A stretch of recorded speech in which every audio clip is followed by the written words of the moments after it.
Hello everyone, my self Mandeep.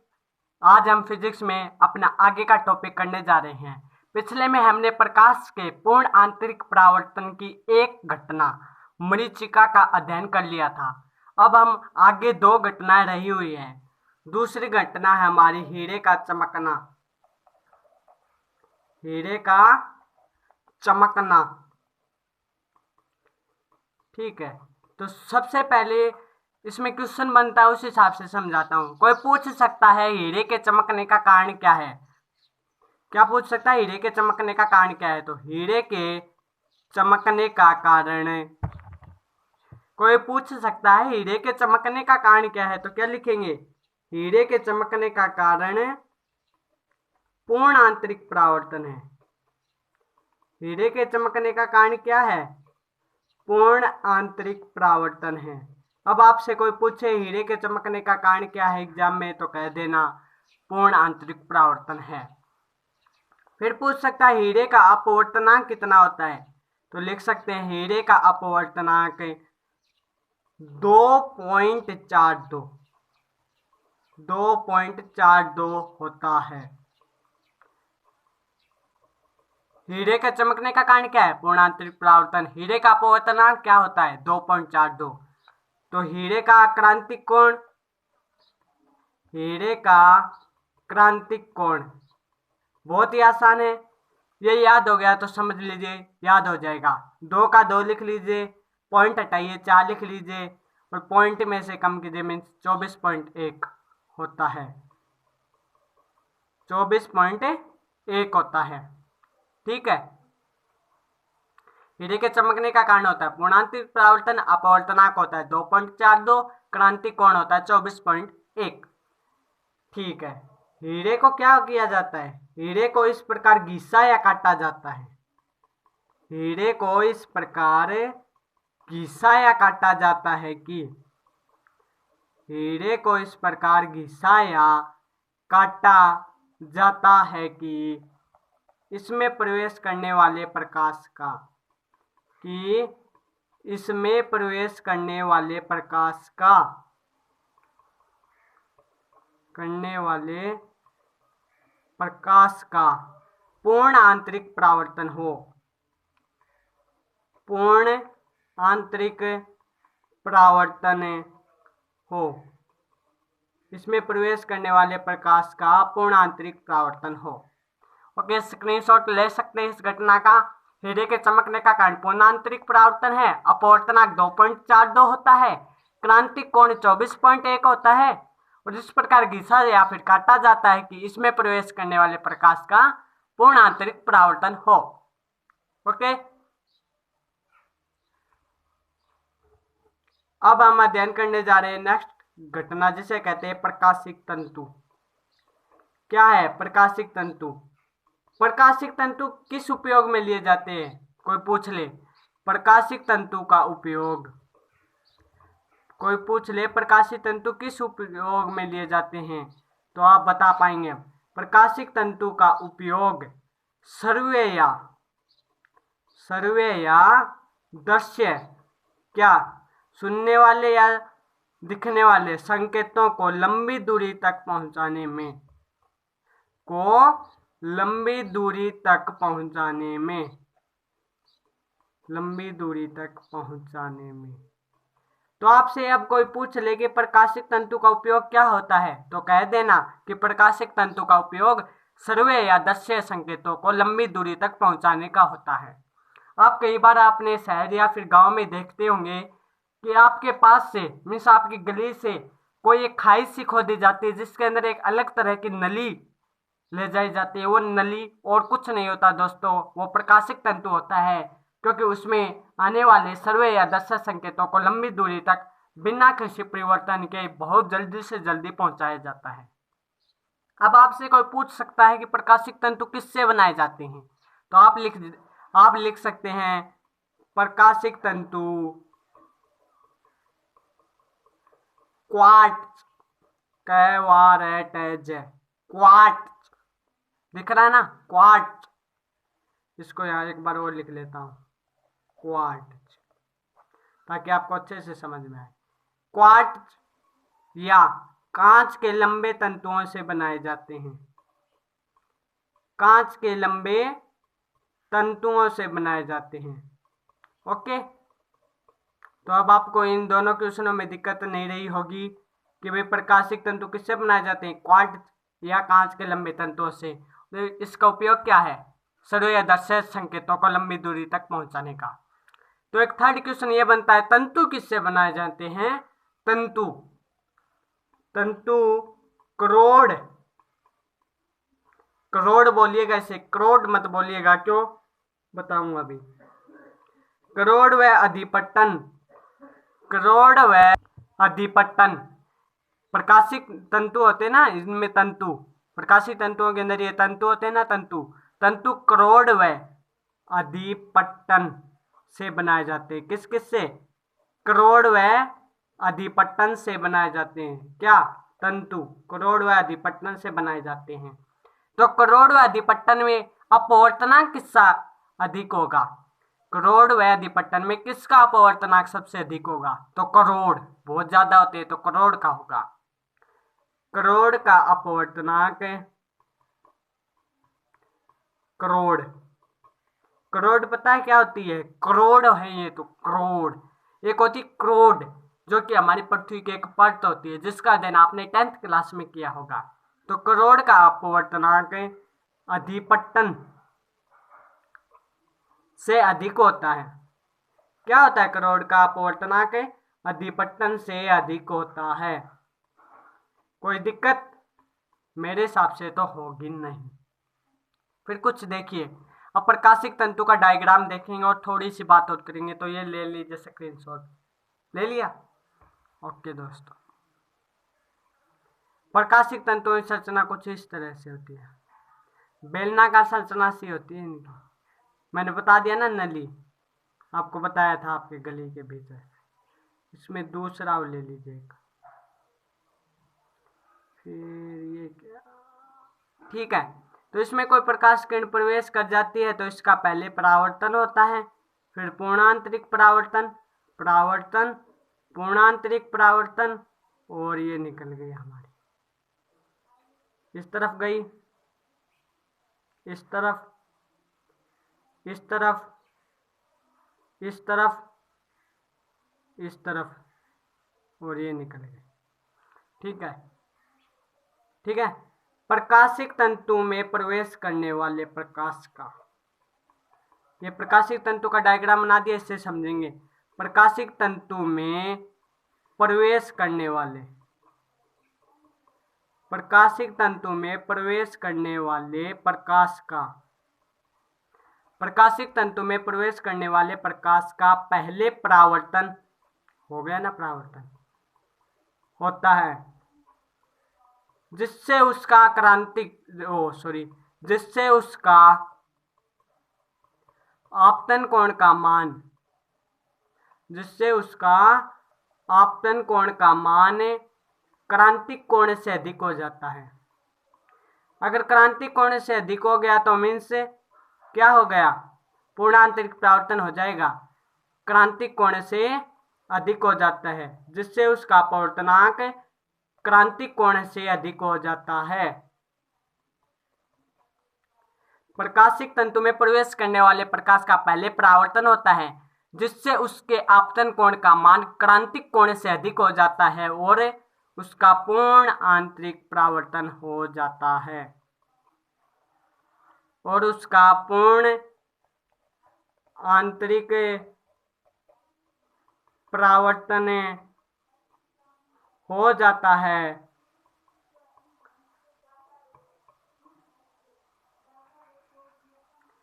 इस तरह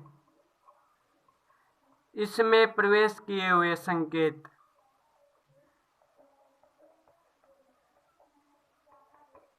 ये संकेत, संकेत तो लिख लीजिए, किए हुए संकेतों का पूर्ण आंतरिक परावर्तन हो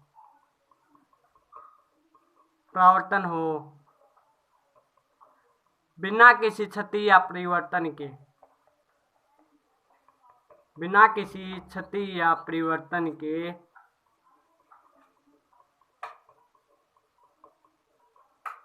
कि गंतव्य, गंतव्य मीन्स जाने वाले, गंतव्य स्थान पर पहुंचते हैं, जाने वाले स्थान पर पहुंचते हैं, गंतव्य स्थान पर पहुंचते हैं मीन्स जाने वाले स्थान पे पहुंचते हैं, मीन्स जहां भेजे गए थे वहीं पहुंचते हैं। ओके, स्क्रीनशॉट ले लीजिए। तो अब हमारी पूर्ण आंतरिक परावर्तन का टॉपिक क्लोज हो चुका है। अब हम क्या अध्ययन करेंगे? अब हमारा नेक्स्ट टॉपिक होगा गोलीय पृष्ठ पर अपवर्तन।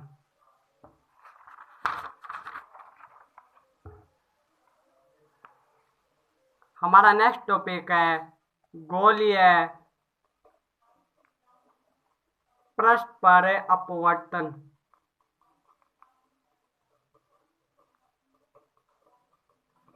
गोलीय पृष्ठ पर अपवर्तन। एक गोलीय पृष्ठ ले लेते हैं, इसको दर्पण की तरह मत देख लीजिएगा। कई कह देंगे कि ये तो सर आपने उत्तल दर्पण बना दिया, मगर मैंने क्या कहा है, जब तक कि पॉलिश नहीं हो जाती कोई भी दर्पण उत्तल या अवतल नहीं होता। ये ओनली एक गोलीय पृष्ठ है। इस पे ये एक मुख्य अक्ष मान ले, कुछ भी मान सकते हैं, खींच लेते हैं, ये खींच ली। तो यहाँ कोई बिंब रखते हैं ओ, इसका प्रतिबिंब तो मिलेगा, इससे ये प्रकाश किरण यहाँ गई, इसका अपवर्तन हुआ और इसका प्रतिबिंब यहाँ मिला, इसे हमने नाम दे दिया आई। हमने ओ पर एक बिंब लिया और इसका प्रतिबिंब हमें आई पर मिला, तो ये आई ओ का प्रतिबिंब तो होगा। यहाँ लिख लेते हैं, ओ क्या है, यहाँ बिंब है। ये क्या मिला हमें, ओ का प्रतिबिंब। क्या मिला हमें, ये ओ का प्रतिबिंब। ओ क्या है, बिंब, और आई क्या है, ओ का प्रतिबिंब। तो ये आई आभासी बिंब की तरह भी कार्य करेगी। आभासी बिंब मीन्स आभासी वस्तु, और इस आभासी वस्तु का प्रतिबिंब यहाँ मिलेगा हमें। कहाँ पर, वक्रता केंद्र सी पर। ये मान लिया प्रतिबिंब आई डैश मिलता है, कहाँ पर, वक्रता केंद्र सी पर। तो ये देखिए, इसको पीछे की ओर बढ़ाइए, तो ये आपतन कोण क्या हो गया, आई, और ये क्या हो गया, अपवर्तन कोण आर। ओके, यहाँ कोई ओ बिंब था जिसका प्रतिबिंब आई मिला हमें, और ये आई आभासी बिंब की तरह कार्य करेगा, जिसका प्रतिबिंब वक्रता केंद्र पर आई डैश मिलता है। ठीक है, तो ये मान लिया कि अल्फा कौन बनाता है, ये मान लिया बीटा बनाता है, तो ये क्या बनाएगा, गामा। ओके, तो ओ से लेकर के ध्रुव के मध्य दूरी बिंब से लेकर के ओपी क्या होगी, यू, बिंब दूरी यू। साथ में आप एक चीज और देखेंगे कि आपतित किरण की दिशा ये है और इसकी दूरी किस तरफ है, इस दिशा में है, इस दिशा में। तो क्या होगी ये दूरी, नेगेटिव। ओके, ये प्रतिबिंब दूरी है और ये आपतित किरण की दिशा में ही है, तो ये होगी v, वो भी पॉजिटिव। ये वक्रता त्रिज्या, क्योंकि वक्रता केंद्र तक की दूरी तो r। थ्योरिकल रूप में लिख लें। सर्वप्रथम हमने क्या किया, एक गोलीय पृष्ठ लिया। सर्वप्रथम हम एक गोलीय पृष्ठ लेते हैं,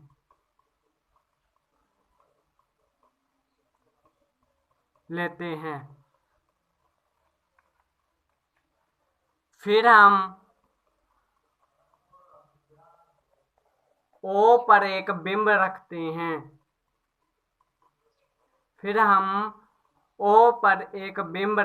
हैं, जिसका प्रतिबिंब आई पर प्राप्त होता है, जिसका प्रतिबिंब हमें आई पर मिलता है या फिर आई पर प्राप्त होता है, एक ही बात है। आई एक आभासी बिंब की तरह कार्य करता है,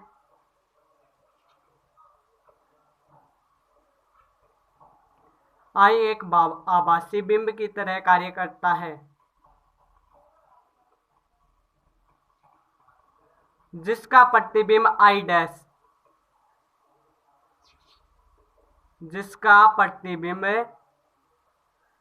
डैश, बिंदु सी मीन्स वक्रता केंद्र पर मिलता है।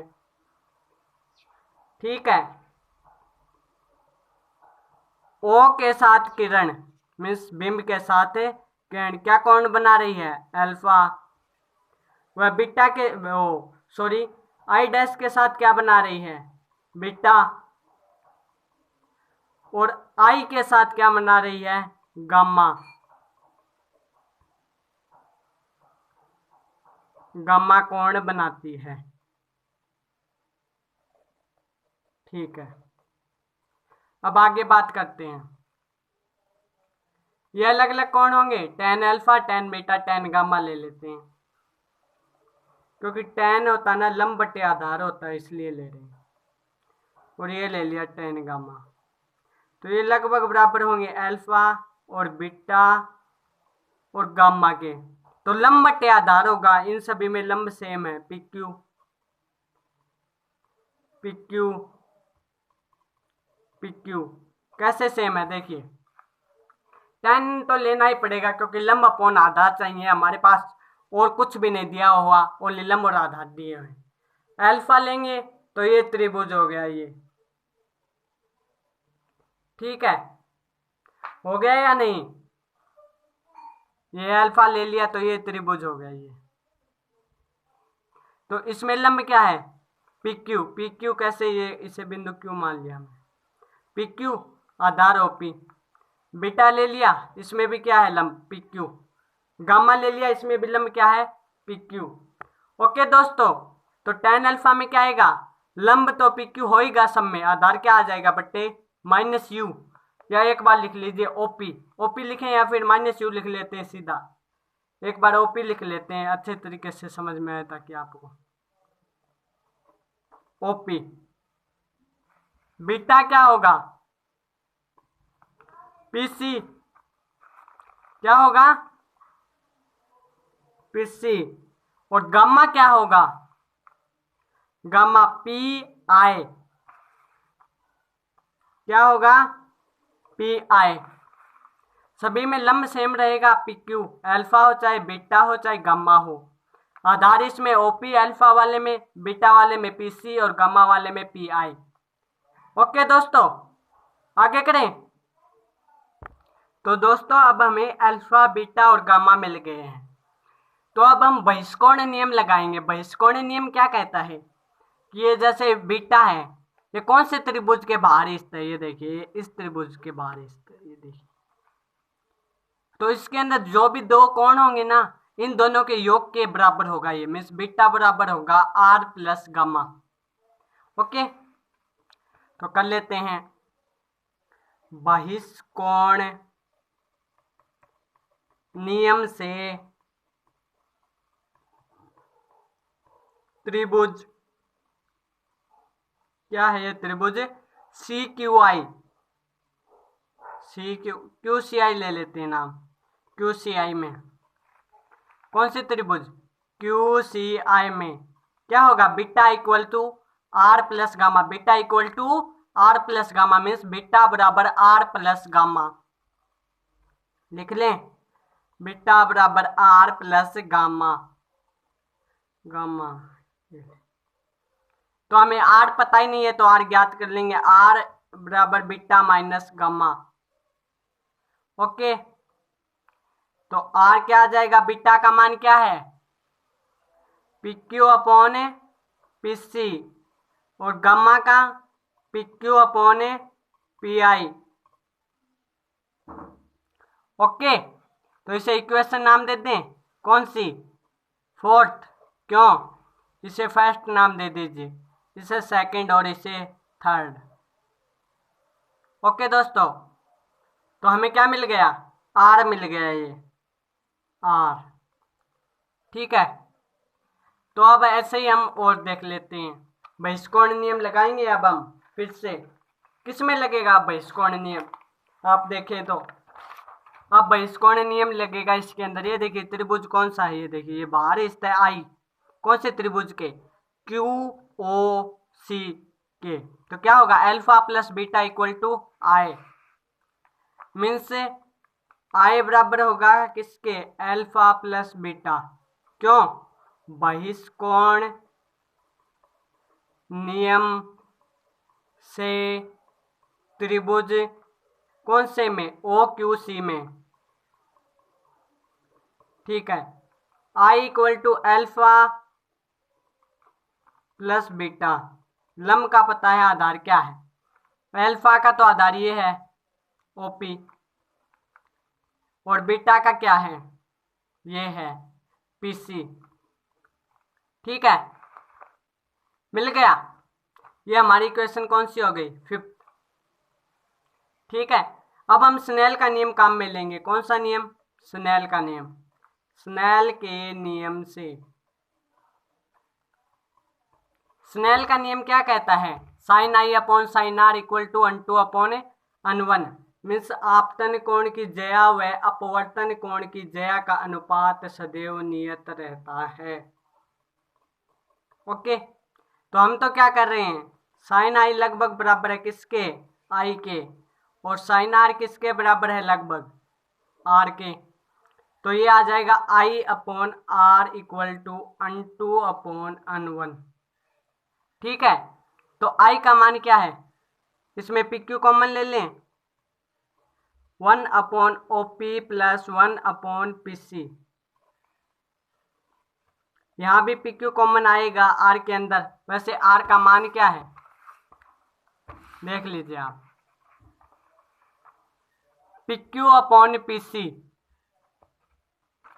P C minus P I, 1 upon P C minus P I, 1 upon P C minus 1 upon P I equal to अन2 upon अन1। पी क्यू से पी क्यू कैंसल। ओके, तो अब इसे वज्र गुणा कर लेते हैं। तो अन1 into 1 upon O P plus 1 upon P C equal to अन2 1 upon P C minus 1 upon P I. Okay दोस्तों, तो ओपी क्या है यहां से देख लेंगे हम। ओपी हमें है माइनस यू, तो यहां लिख लेते हैं एक बार। ओपी दे रखी है माइनस यू। ऐसे ही पीसी पॉजिटिव है क्योंकि आपतित किरण की दिशा में है, वक्रता त्रिज्या है। और पी आई क्या है? प्रतिबिंब दूरी, पॉजिटिव लिख लें। ठीक है, तो अन1 upon O P means minus U, PC means क्या? वक्रता त्रिज्या, क्या? वक्रता त्रिज्या, और क्या? प्रतिबिंब दूरी। ओके, तो ये देखिए ये आर आर एक जैसे हैं, तो इनको ले लेते हैं। N two minus n one upon are equal to अन2 upon v minus n one upon u. ये आ गया हमारा अपवर्तन सूत्र। समझ में आया? कैसे नहीं आया तो यहां देख लीजिए इसे। यहां क्या आ गया? ये माइनस अन1 अपॉन यू आएगा, ये प्लस अन1 अपॉन आर, ये ऐसा कैसा n two upon r minus n two upon v. ठीक है, ये ऐसे कैसे रहने दीजिए अन2 अपॉन आर को। ये देखिए ये ऐसा है कुछ, माइनस का अन1 अपॉन यू।